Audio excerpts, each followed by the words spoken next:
मित्रों में आप सभी का एक बार फिर से स्वागत है।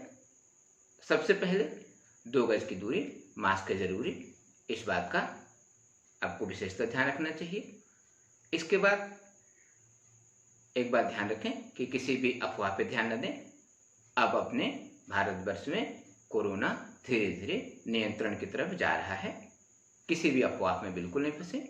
अपने देश में चाहे औषधि हो उसकी भी कमी नहीं है, आज की तारीख में ऑक्सीजन की भी कमी नहीं है, अस्पतालों में बेड की भी कोई कमी नहीं है। और यदि अस्वस्थ 3 लाख लोग हो रहे हैं तो स्वस्थ 3.5 लाख लोग हो रहे हैं। इसीलिए अपने आत्मबल को इस विश्वास के साथ बनाए रहें कि हम इस कोरोना महामारी पे अतिशीघ्र नियंत्रण पा लेंगे और हम सब सुरक्षित रहेंगे। किंतु इसका मतलब ये बिल्कुल नहीं है कि आप लापरवाह हो जाएं। आपको लापरवाही बिल्कुल नहीं करनी है। सोशल डिस्टेंसिंग का अच्छे से पालन करना है। भीड़ भाड़ वाली जगहों पे बिल्कुल नहीं जाना है। यदि मांगलिक कार्यक्रमों को आगे बढ़ा सकते हैं तो अपने हित में, राष्ट्र हित में इसको अवश्य ही आगे बढ़ा दें। इसके साथ ही यदि आप घर पे हैं तो बार बार साबुन से हाथ धोते रहें। यदि आप घर से बाहर हैं तो सैनिटाइजर का प्रयोग अवश्य करते रहें। अब आते हैं आज के चर्चा के ऊपर। आपसे मैंने इसके पहले के वीडियो में कहा था कि अगले वीडियो में राशि के अनुसार हवन का विधान बताऊंगा कि जिससे आपकी सारी मनोकामनाएं भी पूर्ण हों और आप अपने आप को अच्छा महसूस करें और आपके जीवन की सारी बाधाएं दूर हों। वैसे तो हम यदि प्रतिदिन जप करते हैं तो उसका दशांश हवन अवश्य करना चाहिए। वैसे भी हवन का विधान हमेशा दशांश ही होता है, यानी हम जितना भी पूजा पाठ करें या जितना भी माला का जप करें उसका 10% यानी उसका दशांश ही हवन का विधान है। लेकिन कुछ लोग आजकल प्रतिदिन हवन करते हैं कि जो कि वातावरण की शुद्धि के अनुसार या वातावरण की शुद्धि के लिए अच्छा है, अवश्य करना चाहिए। किंतु हम कुछ भी हवन सामग्री में उपयोग कर लेते हैं, खासकर जो मार्केट में उपलब्ध है। शास्त्रोक्त विधान तो यही है कि मुख्यतः तिल, चावल, जौ ये मुख्य आधार होने चाहिए। यानी इसकी भी मात्रा हो सकता है इसमें मतांतर हो, इसमें नहीं पढ़ना है, लेकिन सामान्यतः मात्रा का उल्लेख भी है। यदि आधा किलो आपने तिल लिया है तो उसका आधा यानी 250 ग्राम चावल होना चाहिए, यानी अच्छे चावल जो साफ सुथरे हों। उसका आधा यानी 125 ग्राम जौ होना चाहिए। बाकी सामग्री अनुपात के अनुसार या अपनी सामर्थ्य के अनुसार। सामान्यतः हम किसी भी हवन में, चाहे अपने घर में कथा पूजा हो, दुर्गा सप्तशती का पाठ हो या अन्य भी कोई कार्यक्रम हो, मांगलिक कार्यक्रम, जिसमें हम हवन अवश्य करते हैं और जिसमें सामान्यतः बाजार में मिलने वाले वस्तुओं का ही प्रयोग कर लेते हैं। तो ये ध्यान रखिए, यदि सचमुच आपको वातावरण की शुद्धि का चिंता है, यानी आप चाहते हैं कि हमारे आसपास का वातावरण भी शुद्ध रहे और हमको आध्यात्मिक ऊर्जा भी मिले, जिससे हमारी मनोकामनाओं की पूरी हो और हमारा आत्मबल भी बना रहे, इसके लिए आपको कुछ खास उपाय बता रहा हूँ या खास आपको वस्तुओं के नाम बता रहा हूँ जिनके सम्मिश्रण के हवन से आपकी मनोकामनाएं अवश्य पूर्ण होंगी। तो चलिए सबसे पहले बात करते हैं मेष राशि की। मेष राशि वाले जातकों के लिए जब भी कोई खास हवन करें या विशेष हवन करें या प्रतिदिन यदि हवन करते हैं तो उसमें निम्नलिखित सामग्री जो आपको बता रहा हूँ इनका उपयोग अवश्य करें। तो जैसे मैं आपको पहले बता चुका हूँ कि सबसे पहले तिल, फिर उसके बाद चावल, इसके बाद आता जौ, फिर यदि उपलब्ध हो तो बेल का फल भी उपयोग करें उसको टुकड़े करके, फिर भोजपत्र अवश्य उसमें रखें, कमल गट्टा उसमें यदि समाहित करते हैं तो लक्ष्मी की प्रसन्नता अवश्य होगी। इसके साथ ही गुग्गुल, जिससे वातावरण की शुद्धि अत्यधिक होती है और नकारात्मक ऊर्जा भी नाश होता है। इसके साथ ही चूंकि आपकी राशि मेष है, इसीलिए रक्त चंदन का पाउडर भी मिला लिया। बड़ा अच्छा रहेगा। इसके साथ ही गुड़ मिल जाए, शुद्ध घी मिल जाए, थोड़ा सा कपूर मिल जाए, और यदि धूप की लकड़ी उपलब्ध हो तो और भी अच्छा है। इसको खैर की लकड़ी का उपयोग अवश्य करें, क्योंकि आपकी मेष राशि और मेष राशि वाले यदि हवन में खैर की लकड़ी का उपयोग करते हैं तो उनके लिए ज़्यादा हितकर है। उपरोक्त सारी वस्तुओं को आम की लकड़ी, चाहे गाय के गोबर का कंडा मिल जाए, या फिर यदि खैर की लकड़ी पर्याप्त मात्रा में मिल जाए तो उसका उपयोग कर सकते हैं, और उस पर उपरोक्त सारी वस्तुओं का सम्मिश्रण ओम अंग अंगारकाय नमः इस मंत्र से 108 बार, या आपने इसकी जितनी भी संख्या करी हो उसका दशांश 108 बार न कर सके तो कम से कम 54 बार, 54 बार भी न कर सके तो कम से कम 27 बार हवन करें। आपकी सारी मनोकामनाएं पूर्ण होंगी। ये तो हो गया सामान्य हवन।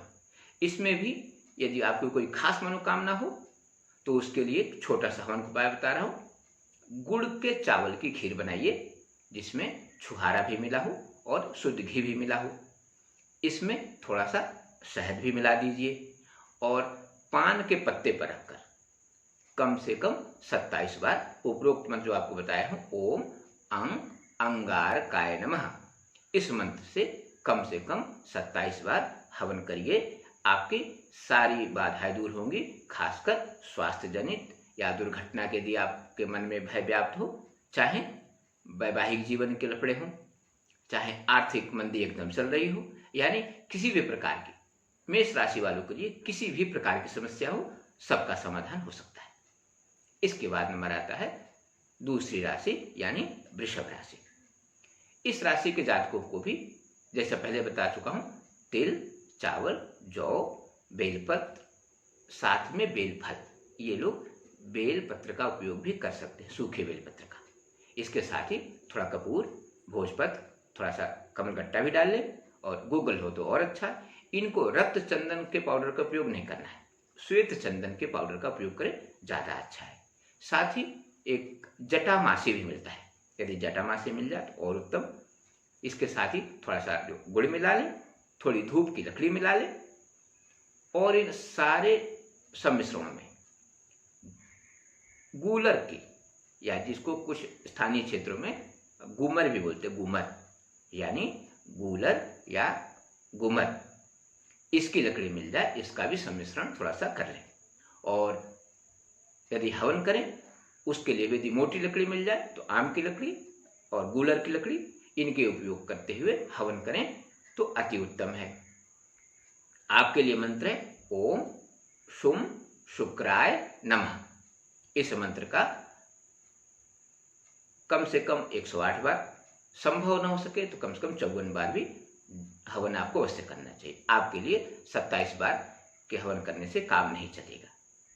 यदि ये सारी वस्तुएं उपलब्ध न हो तो आपके लिए सबसे आसान उपाय है कि मखाने का खीर बनाएं, उसमें केसर डालना न भूलें, और उसमें थोड़ा घी मिला लें। इस सारे सम्मिश्रण को सिर्फ गूलर की लकड़ी पे, या गूलर की लकड़ी न मिले तो गाय के गोबर के कंडे पे, आपात स्थिति में आम की लकड़ी का उपयोग भी कर सकते हैं।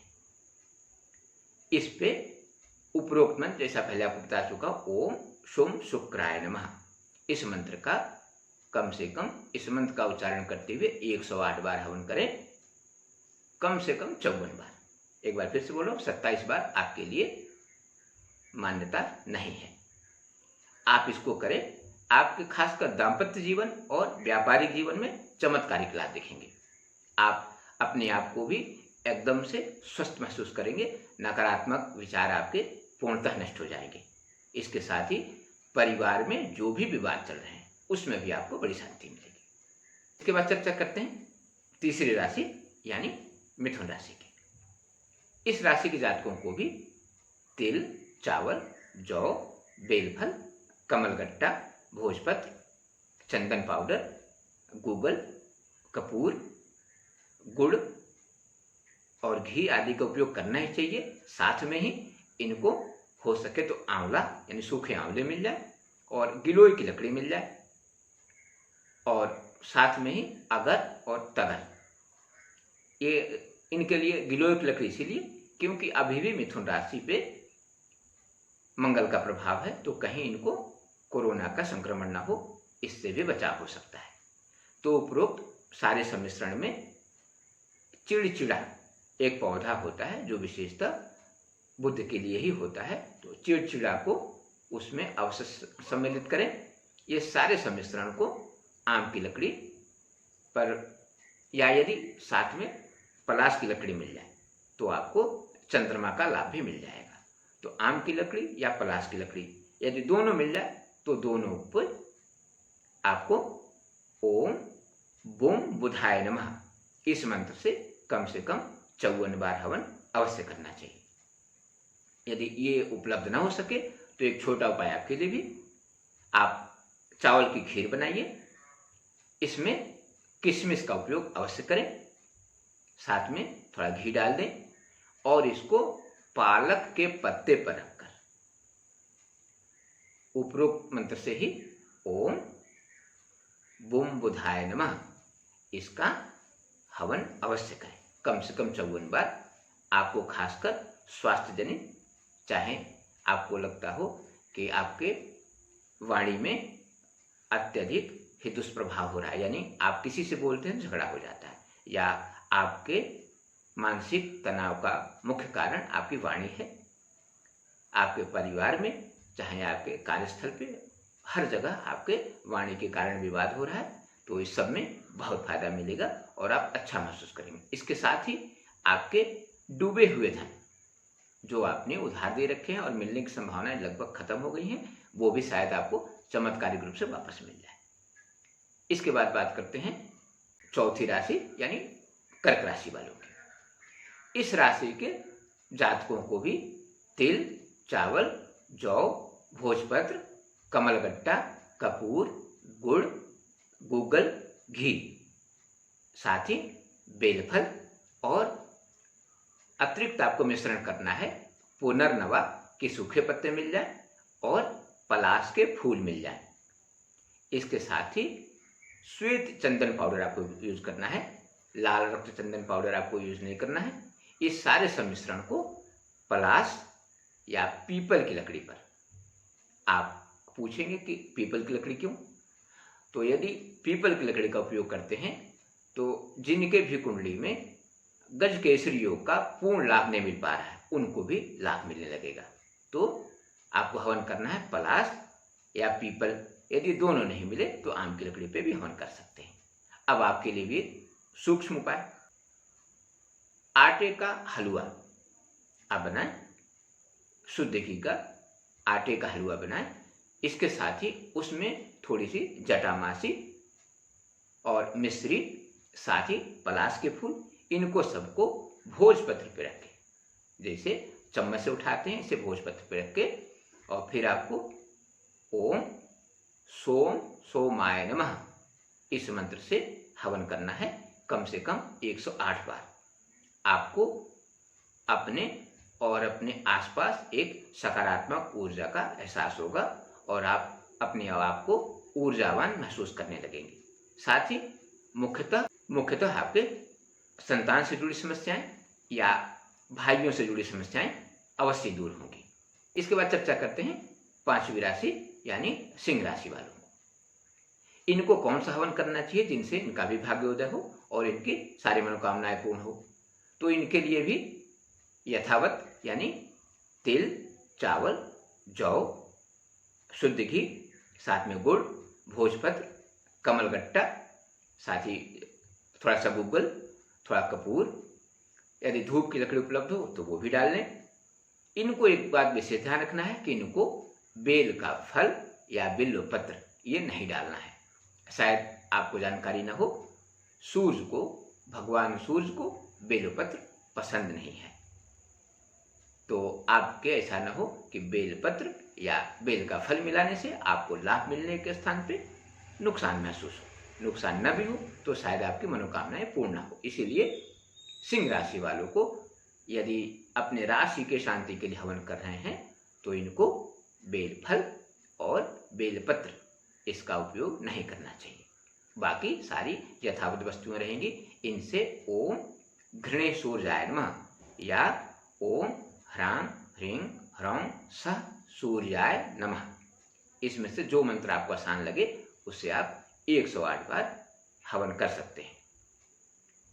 आपके लिए भी यदि ये सारी वस्तुएं उपलब्ध ना हो तो एक छोटा उपाय, आपको भी गुड़ की बनी हुई पूड़ी और केसर युक्त खीर, जिसमें शक्कर का उपयोग नहीं हो, सिर्फ मिश्री या गुड़ का उपयोग हो, इनको एक में मिलाकर,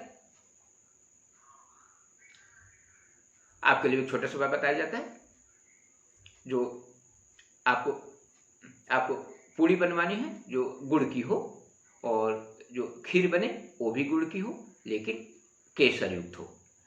अब एक एक पूड़ी और उस पर थोड़ा थोड़ा खीर रखकर ओम घृणेशूर्याय नमः, इससे यदि आप 108 बार हवन करते हैं तो आपकी सारी मनोकामनाएं पूरी होंगी और सारी बाधाएं आपकी दूर होंगी। खासकर यदि आपको अपने मानसिक तनाव की स्थिति के कारण परेशान होना पड़ रहा तो उसमें अत्यधिक लाभ होगा। नेत्र ज्योति के लिए ये और उत्तम है। इसके साथ ही अपजस, ये ध्यान रखिए, सिंह राशि वालों को हर साल 15 अक्टूबर से 15 नवंबर तक विशेष बचना चाहिए। इस अवधि में किसी भी ऐसे कार्य से बचें जो आपके लिए अपजस कारक हो। तो यदि इस हवन को आप करते रहेंगे तो शायद आपके साथ कोई अपजस वाली घटनाएं नहीं होंगी। इसके बाद बात करते हैं कन्या राशि यानी छठी राशि की। कन्या राशि वालों को भी तिल, चावल, जौ, भोजपत्र, साथ में शुद्ध घी, कमलगट्टा, गुग्गल और बेलफल, इनको भी आंवला का उपयोग अवश्य करना चाहिए। साथ ही इनको भी गिलोय और पुनर्नवा का या तो सूखा पत्ता मिल जाए या तो इसका चूर्ण भी मिलेगा, वो भी चलेगा। रक्त चंदन का उपयोग नहीं करना है, इनको भी श्वेत चंदन का उपयोग करना है। उसमें थोड़ा सा कपूर अवश्य मिला लें, अगर और तगर भी मिला लें, चिचड़ा की लकड़ी अनिवार्य रूप से उसमें मिलाएं। इन सबको ओम बुम बुधाय नमः इस मंत्र से 108 बार हवन करें। आपकी सारी बाधाएं दूर होंगी और आपकी सारी मनोकामनाएं भी पूर्ण होंगी। यदि आप शिक्षा के क्षेत्र में संघर्षरत हैं तो आपको अप्रत्याशित लाभ मिलेगा। यदि उपरोक्त सारी चीजें आपके लिए मुश्किल हो मिलना तो आपको खीर बनाना चाहिए जिसमें किशमिश का उपयोग थोड़ा ज़्यादा हो और उसको शुद्ध घी मिलाकर पान के पत्ते पर पहले शहद लगा लें, फिर उसको पान के पत्ते पर उस खीर को रखकर और उपरोक्त मंत्र से ही यानी ओम बुम बुधाय नमः इस मंत्र से 108 बार हवन करें, तब भी आपकी सारी मनोकामनाएं पूर्ण होंगी। ये ध्यान रखें कि पान के पत्ते को अग्नि में समर्पित नहीं करना है, उसको बाहर छोड़ना है। इसके बाद चर्चा करते हैं 7वीं राशि यानी तुला राशि की। इस राशि वालों के लिए भी हवन का लगभग वही विधान है। चावल, तिल, जौ, बेलफल, इनको जायफल के टुकड़े करके यदि मिला लें तो और भी अच्छा है। इनके दाम्पत्य जीवन को अच्छा रखने के लिए, साथ ही संतान सुख को अच्छा रखने के लिए बहुत जरूरी है। तो आपको अतिरिक्त सम्मिश्रण जो करना है उसमें सिर्फ जायफल के टुकड़े हैं। इसके बाद श्वेत चंदन पाउडर मिल जाए, गुड़ मिल जाए, शुद्ध घी मिल जाए, थोड़ा सा कपूर मिल जाए, यदि धूप की लकड़ी मिल जाए तो और अच्छा है। साथ ही यदि कमलगट्टा मिल जाए और थोड़ा सा गुग्गल मिल जाए, यदि जटा मासे मिल जाए तो और उत्तम है। इन सम्मिश्रण को यदि संभव हो तो गूलर की लकड़ी पर हवन करने का प्रयत्न करें। यदि गूलर की लकड़ी नहीं मिलती है तो आम का लकड़ी का उपयोग भी कर सकते हैं, लेकिन इस हवन के सम्मिश्रण में गूलर की लकड़ी थोड़ी सी अवश्य मिश्रित करें। यदि ये सारे वस्तु उपलब्ध न हो तो एक छोटा उपाय, मखाने की खीर बनाइए, उसमें सूखे नारियल के छोटे छोटे टुकड़े करके डाल दीजिए, फिर उसमें केसर, मिश्री और शुद्ध घी, इन सबका सम्मिश्रण करके पान के पत्ते पर रखकर एक एक करके ओम शुम शुक्राय नमः इससे हवन करें, किंतु पान के पत्ते को बाहर छोड़ना है। 108 बार हवन करेंगे तो शायद आपके दाम्पत्य जीवन, व्यापारिक, मानसिक, आर्थिक लगभग सारी समस्याएं दूर हो जाएंगी। इसके बाद बात करते हैं 8वीं राशि यानी वृश्चिक राशि की। इस राशि वालों को भी पूर्ववत तिल, चावल, जौ, इनको श्वेत चंदन पाउडर उपयोग नहीं करना है, रक्त चंदन का पाउडर उपयोग करना है। साथ ही यदि आपको गुलाब फूल की सूखी पंखुड़ियां मिल जाए तो बहुत फायदेमंद है। इसके साथ ही शुद्ध घी, थोड़ा कपूर, थोड़ा गुड़, बेलफल, भोजपत्र, कमलगट्टा, थोड़ा गूगल, धूप की लकड़ी और खैर की लकड़ी। खैर की लकड़ी का थोड़ा सा सम्मिश्रण अवश्य करें, छोटी छोटी लकड़ियों का। इसको यदि आम की लकड़ी या खैर की लकड़ी पे हवन करते हैं तो आपकी सारी बाधाएं दूर होंगी। खासकर नौकरी में प्रमोशन को लेकर, यदि आपका प्रमोशन बहुत दिन से बाधित है और आपका प्रमोशन नहीं हो रहा है तो आपको अप्रत्याशित लाभ मिलेगा। साथ ही यदि आप किसी केस मुकदमे में फंसे हैं तब भी आपको इससे अत्यधिक लाभ होगा। वही आपका मंत्र है ओम अंग अंगार काय नमः। इस मंत्र से 108 बार ये दोनों वस्तुओं में से जो उपलब्ध हो उनसे हवन अवश्य करें। इसके बाद 9वीं राशि यानी धनु राशि। धनु राशि वालों को भी तिल, चावल, जौ, भोजपत्र, कमलगट्टा, थोड़ा गुड़, थोड़ी शुद्ध घी, थोड़ा गूगल, थोड़ा कपूर, थोड़ा बेलपत्र और धूप की लकड़ी। अतिरिक्त मिश्रण आपको करना है सिर्फ अष्टगंध पाउडर का। हवन वाले अष्टगंध पाउडर भी मार्केट में उपलब्ध होते हैं, उनका उपयोग थोड़ा सा अवश्य करें। इन सारे सम्मिश्रण को पीपल की लकड़ी पर, आपको ध्यान रखें, पीपल की लकड़ी थोड़ा सा इस हवन सामग्री में सम्मिश्रित तो करना ही है। इसके साथ ही यदि संपूर्ण हवन के लिए पीपल की लकड़ी मिल जाए तो अति उत्तम। इससे शायद आपको सारी मनचाही इच्छाओं की पूर्ति हो जाएगी। जो जो आप अब मन में सोचेंगे शायद लगभग सब पूरी हो जाएंगी। और यदि पीपल की लकड़ी न मिले तो आम की लकड़ी पर भी कर सकते हैं। इसके लिए भी मंत्र है ओम ब्रीम बृहस्पतये नमः। इस मंत्र का 108 बार उच्चारण करते हुए हवन करना है। यदि उपरोक्त वस्तु न मिले, आपके लिए भी एक छोटा सा उपाय बताते हैं। आपको मखाने का खीर बनाना है जिसमें केसर सम्मिश्रित हो। इसके साथ ही थोड़ा उसमें शहद और घी मिलाकर और उसको पीपल के पत्ते पर रखकर हवन तो करना है, किंतु पीपल के पत्ते को हवन कुंड में नहीं डालना है। मंत्र आपको पहले बता दिया हूं, ओम ब्रीम बृहस्पतये नमः। इससे आपकी संतान, माता पिता, अपनी शिक्षा, अपना आपका जो यदि इच्छा है कि आप जाकर विदेश में नौकरी करें, ऐसी सारी समस्याओं का निदान होगा और सब में आपको अच्छी सफलता मिलेगी। मकर राशि का, मकर राशि वालों को भी तिल, चावल, जौ, भोजपत्र, थोड़ा गूगल, थोड़ा कमलगट्टा, थोड़ा सा गुड़, थोड़ी शुद्ध घी, थोड़ा कपूर, आपको रक्त चंदन का पाउडर उपयोग करना है। साथ ही थोड़ा सा बेलफल। मकर और कुंभ राशि वालों को बेलफल का उपयोग अवश्य करना चाहिए, क्योंकि बेलफल की उपयोगिता से इनके सारे रुके काम बनते हैं। तो मकर और कुंभ राशि वालों को विशेषतः ध्यान रखना चाहिए कि बेलफल अवश्य मिलाएं। आंवला का उपयोग भी अवश्य करें। अगर और तगर मिल जाए तो भी बहुत बढ़िया है। साथ ही समी की लकड़ी के छोटे छोटे टुकड़े भी इस सम्मिश्रण में अवश्य मिलाएं। इसको फिर आम की लकड़ी पर हवन करें। मंत्र है ओम शम शनैश्चराय नमः। एक बार मंत्र फिर सुन लीजिए, ओम शम शनैश्चराय नमः। इस मंत्र से 108 बार हवन करना आपको, आपकी सारी बाधाएं दूर होंगी। और खासकर यदि आप जज बनना चाह रहे हैं या अच्छे वकील बनना चाह रहे हैं या इंजीनियरिंग, खासकर मैकेनिकल इंजीनियरिंग के क्षेत्र में आप शिक्षारत रहें या इसमें IIT जैसे संस्थानों में प्रवेश पाना चाहते हैं, तो आपके लिए ये उपाय अति उत्तम है। यदि ये सारी वस्तुएं न मिले तो आपको खीर बनानी है जिसमें शक्कर का उपयोग नहीं हो, इसमें गुड़ डालना है आपको। गुड़ की खीर और पूड़ी बनाना है, वो भी मीठी पूड़ी होगी लेकिन गुड़ की।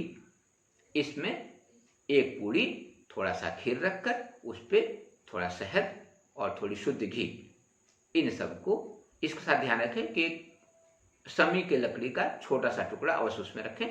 इनको हवन करना है कम से कम 108 बार।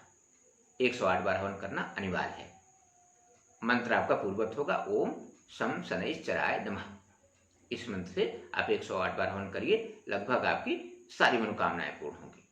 इसके बाद आता है कुंभ राशि का नंबर। इनको भी तिल, चावल, जौ, भोजपत्र, थोड़ा गूगल, थोड़ा कमलगट्टा, थोड़ी गुड़, थोड़ा शुद्ध घी, थोड़ा कपूर, रक्तचंदन का थोड़ा पाउडर, बेलफल। आपको ये ध्यान रखना है कि बेलफल को हमेशा टुकड़े करके ही समर्पित करना है। इसके साथ ही आंवला आपको भी उपयोग करना चाहिए। थोड़ा अगर तगर में मिल जाए वो भी उसमें डाल लें, और समी के लकड़ी के टुकड़े या समी के सूखे पत्ते भी मिला सकते हैं। इससे भी आपको भी ओम शम शनैश्चराय नमः इस मंत्र से 108 बार हवन करना चाहिए। यदि 108 बार आपके लिए संभव न हो तो कम से कम 54 बार हवन तो अवश्य करें। यदि उपरोक्त सारी वस्तुएं आपको नहीं मिल रही है तो आपको भी पूरी, खीर, शहद और बादाम, ये ध्यान रखें कि पूरी के ऊपर थोड़ा खीर, थोड़ा शहद, एक बादाम, थोड़ा शुद्ध घी और समी की लकड़ी या थोड़े से समी के पत्ते, ये सबको रखने के बाद उसको सबको भोजपत्र पर रखकर, यानी पहले भोजपत्र, उसके ऊपर पूरी, उसके ऊपर खीर, फिर शहद, फिर बादाम, फिर शुद्ध घी और समी की लकड़ी या समी का पत्ता, ये सबको रख के कम से कम 54 बार आपको ओम शम शनैश्चराय नमः इस मंत्र से हवन करना चाहिए। आपके सारे कार्य अवश्य पूर्ण होंगे। खासकर ऐसे लोगों को जो कि साक्षात्कार में बार बार फेल हो जाते हैं, या जब भी इनके प्रमोशन की बात आती है तो पीछे रह जाते हैं। अपने अधिकारों के प्रति जो जागरूक नहीं है उनके लिए ये खासकर उपाय है। इसके बाद नंबर आता है मीन राशि का।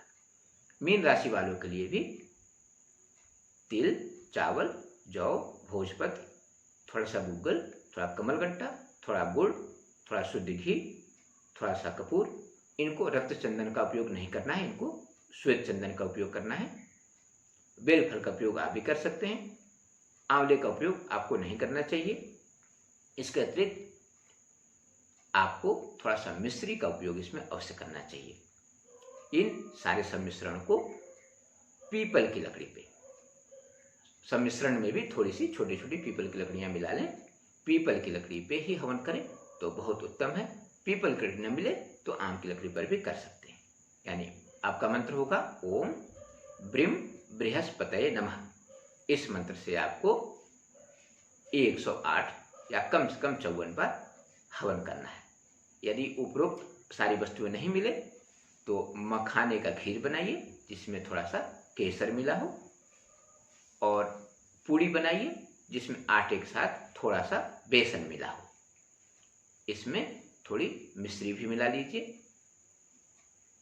इनको सबको बनाने के बाद पूड़ी के ऊपर खीर रखकर और थोड़ा सा उसमें शहद और घी, इसका सम्मिश्रण करके जो पहले मंत्र बताया ओम ब्रीम बृहस्पतये नमः, इस मंत्र से कम 54 बार हवन करें।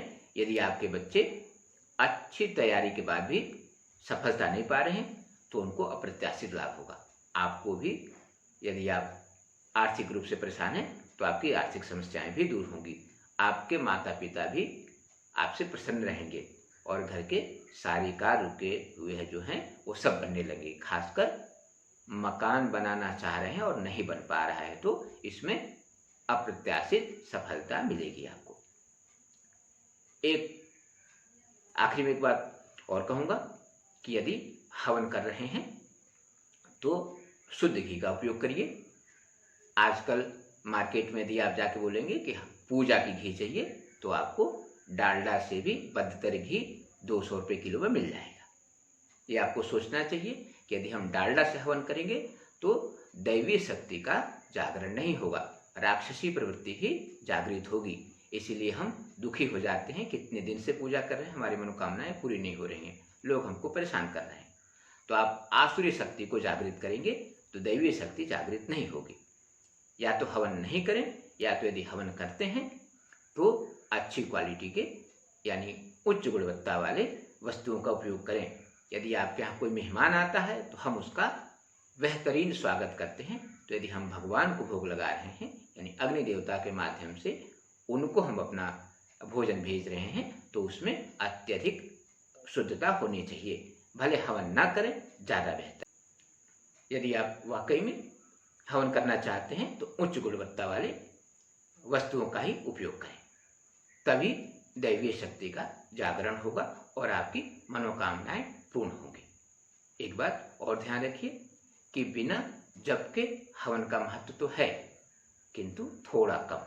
इसीलिए जो भी जप करें, जो भी पाठ करें, उसका दशांश यदि आप हवन करेंगे तो आपको अत्यधिक लाभ मिलेगा। इसीलिए यदि आप अपना अत्यधिक कल्याण चाहते हैं तो जो भी मंत्र से आप हवन कर रहे हैं, जो आपको मंत्र आपके राशि के अनुसार बताया है, उन मंत्रों का पहले थोड़ा सा जप भी कर लें तो आपके लिए शायद ज़्यादा फायदेमंद होगा। धन्यवाद।